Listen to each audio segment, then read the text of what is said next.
அஸ்ஸலாமு அலைக்கும் வரஹ்மத்துல்லாஹி வபரகாத்து.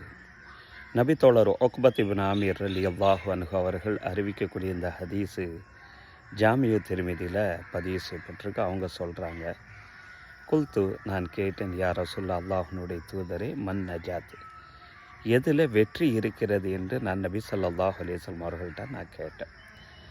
அதுக்கு நபிகள் நாயகம் ஸல்லல்லாஹு அலைஹி வஸல்லம் அவங்க சொன்னாங்க, அம்சிக அலைக லிசானக, உன்னுடைய வாயை, உன்னுடைய நாவை சாப்பிடக்கூடிய அந்த விஷயத்திலும் பிறரிடம் பேசக்கூடிய அந்த விஷயத்திலும் கண்ட்ரோலாக வைத்தீர்.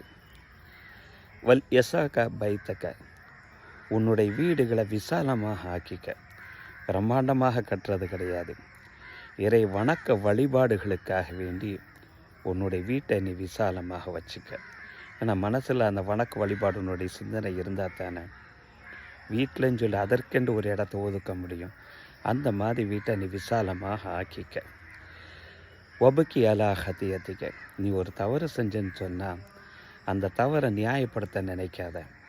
அந்த தவறு செஞ்சதுக்காண்டி இறைவன் முன்னால் நீ அழு.